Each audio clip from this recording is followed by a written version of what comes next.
Bismillahirrahmanirrahim. Assalamualaikum warahmatullahi wabarakatuh.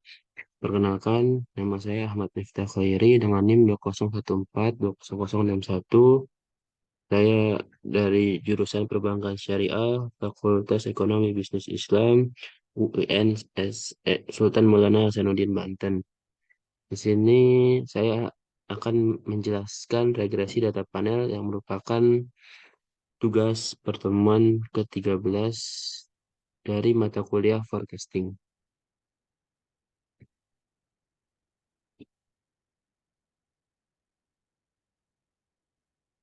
Nah, yang pertama, pengertian. Pengertian dari regresi data panel adalah gabungan antara data cross-section dan data time series, di mana unit cross-section yang sama diukur pada waktu yang berbeda.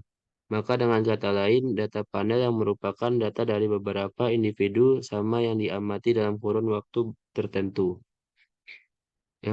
Selanjutnya ada permodelan data panel. Yang pertama, model dengan data cross-section, dan yang kedua, model dengan data time series. Selanjutnya, yaitu kelebihan data panel.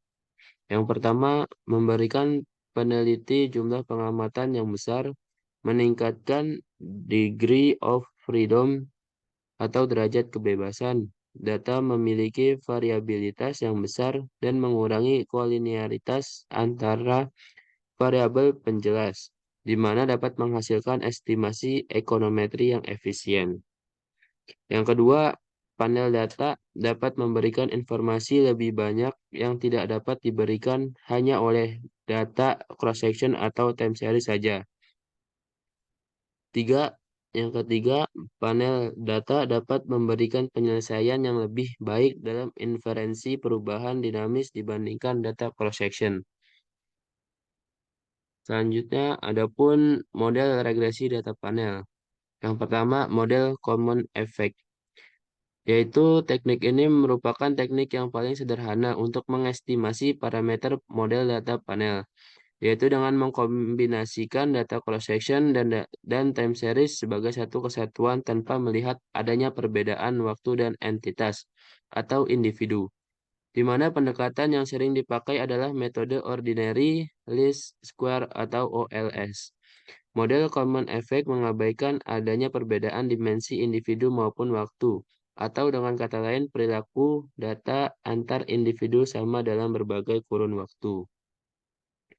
Yang kedua ada model efek tetap atau fixed effect, yaitu mengasumsikan bahwa intercept dari setiap individu adalah berbeda, sedangkan slope antar individu adalah tetap atau sama. Teknik ini menggunakan variabel dummy untuk menangkap adanya perbedaan intercept antar individu. Selanjutnya, model efek random atau random effect. Random effect model mengasumsikan setiap perusahaan mempunyai perbedaan intercept, yang mana intercept tersebut adalah variabel random atau stokastik. Model ini sangat berguna jika individu atau entitas yang diambil sebagai sampel adalah dipilih secara random dan merupakan wakil populasi. Teknik ini juga memperhitungkan bahwa error mungkin berkorelasi sepanjang cross-section dan time series.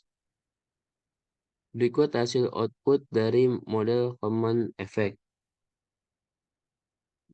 Di sini saya akan menjelaskan cara penentuan output dari model common effect, model fixed effect, dan juga model random effect. Yang pertama, model common effect, yaitu kita pertama membuka eViews, kita buka file, new, dan lalu work file. Di sini kita isi dengan balance panel. Ini annual karena data kita tahunan. Dan kita isi di sini 2010, bawah 2018, dan number of cross sectionnya itu 6. Karena jumlah provinsi yang kita pakai ada 6. WF-nya yaitu 061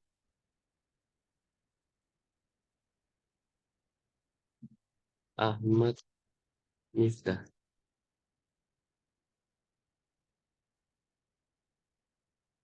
Oke, baik. Di sini sudah tersedia.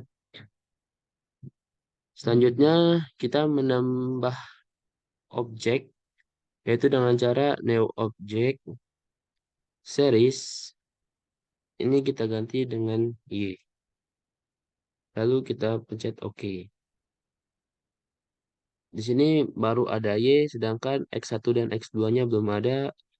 Bisa digunakan dengan cara copy, lalu paste.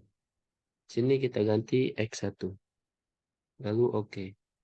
Lakukan cara yang sama, langsung aja CTRL-V, ganti X2. Lalu OK.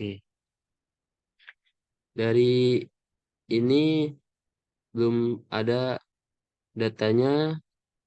Mari kita masukkan datanya, yaitu pencet Y, Ctrl X1, Ctrl X2. Lalu open as group. Di sini sudah ada datanya di Excel. Kita copy data yang di Excel. Lalu kita edit, kita Ctrl-V. Maka di sini sudah tersimpan data Y, X1 maupun X2. Ini kita delete aja, tidak apa-apa. Lalu untuk menentukan common effect model, yaitu dengan open as equation. Di sini C-nya diganti di belakang Y. Dan panel option tuh none. Lalu mencet OK. Baik, di sini sudah terdapat equation dari common effect, common model.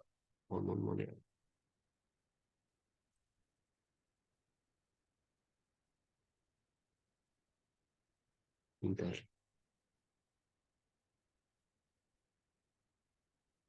Equation common saja. Lalu setelah itu kita freeze agar data ini tidak berubah, yaitu kita namain common model. Lalu OK. Kita silang aja. Lalu untuk menentukan fix effect dengan cara open as equation, sama caranya. Itu nih C, tinggal diganti di panel option cross section menjadi fix. Oke. Dan ini equation fix. Lalu kita freeze supaya tidak berubah. Namanya menjadi fix model. Oke. Selanjutnya yaitu random effect model. Dengan cara sama seperti tadi, open as equation. Lalu pindahkan panel option diganti dengan random. Lalu mencet OK. Sama seperti tadi diganti equation random. Oke. Lalu kita freeze. Kita ganti namanya random model. Supaya kita tahu model-modelnya. Baik, selanjutnya ini merupakan hasil output dari model common effect. Ini model fixed effect, dan terakhir model random effect. Dari ketiga ini kita akan menentukan pemilihan model terbaik, yaitu dengan cara yang pertama uji Chow. Uji ini digunakan untuk mengetahui apakah teknik regresi data panel Dengan metode fixed effect lebih baik dari regresi model data panel tanpa variabel dummy atau metode common effect. Jika nilai F hitung lebih besar dari F kritis, maka hipotesis nol atau H0 ditolak, yang artinya model yang tepat untuk regresi data panel adalah model fixed effect. Dan sebaliknya, apabila nilai F hitung lebih kecil dari F kritis, maka hipotesis 0 atau H1 diterima, yang artinya model yang tepat untuk regresi data panel adalah model common effect. Untuk uji Chow ini, kita akan menggunakan ini untuk hasil output uji Chow, yaitu dengan cara buka eViews, kita menggunakan equation fix, klik 2 kali, lalu view, lalu fix random, kita memilih redundant fix effect. Nah, berikut hasil dari uji Chow. Baik, di sini langsung saja kita namai ya. Ganti dengan nama uji Chow. Kita oke. Ini kita tutup. Lalu selanjutnya uji Hausman. Uji Hausman ini mengikuti distribusi statistik chi-squares dengan derajat kebebasan atau DF sebesar jumlah variabel bebas. Hipotesis nolnya, H0-nya adalah bahwa model yang tepat untuk regresi data panel adalah model random effect, dan hipotesis alternatifnya adalah model yang tepat untuk regresi data panel adalah model fixed effect. Apabila nilai statistik Hausman lebih besar dari nilai kritis chi-square, maka hipotesis 0 atau H1 ditolak, yang artinya model yang tepat untuk regresi data panel adalah model fixed effect. Dan sebaliknya, apabila nilai statistik Hausman lebih kecil dari nilai kritis chi-square, maka hipotesis 0 atau H1 diterima, yang artinya model yang tepat untuk regresi data panel adalah model random effect. Baik, ini hasil output dari uji Hausman. Dengan cara kita buka eViews-nya, kita menggunakan equation random, klik 2 kali, lalu view, terus fix random effect, lalu kita pilih Hausman test. Nah, ini merupakan uji Hausman yang tadi. Sini kita namai uji Hausman. Hausman. Oke. Lalu selanjutnya ada uji Lagrange multiplier. Uji LM ini didasarkan pada distribusi chi-square dengan derajat kebebasan atau DF sebesar jumlah variabel independen. Hipotesis nolnya atau H0 adalah model yang tepat untuk regresi data panel adalah common effect. Dan hipotesis alternatifnya adalah model yang tepat untuk regresi data panel adalah random effect. Apabila nilai LM hitung lebih besar dari nilai kritis chi-square, maka hipotesis H0 ditolak, yang artinya model yang tepat untuk regresi data panel adalah model random effect. Dan sebaliknya, apabila nilai LM hitung lebih kecil dari nilai kritis chi-square, maka hipotesis 0 atau H1-nya diterima, yang artinya model yang tepat untuk regresi data panel adalah common effect. Nah, berikut hasil output dari uji Lagrange multiplier.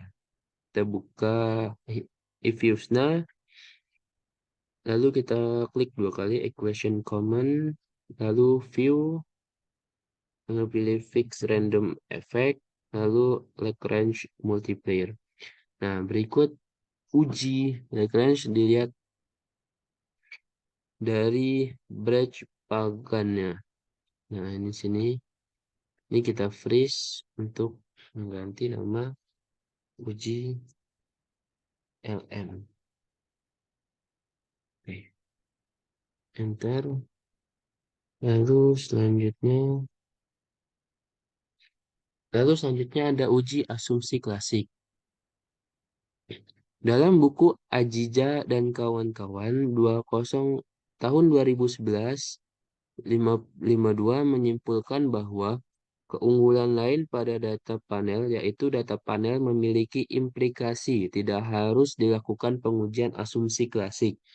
Maka data panel tidak membutuhkan pengujian asumsi klasik seperti normalitas dan atau autokorelasi. Adapun penjelasan lain sebagai berikut.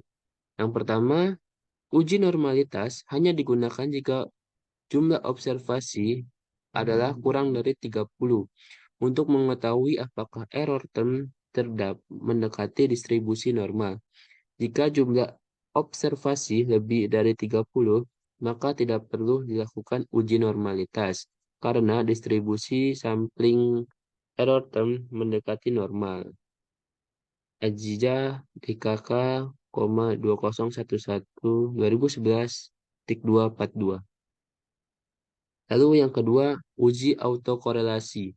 Digunakan untuk menguji apakah model regresi linear ada korelasi antara kesalahan pengganggu pada periode T dengan kesalahan pengganggu pada periode sebelumnya.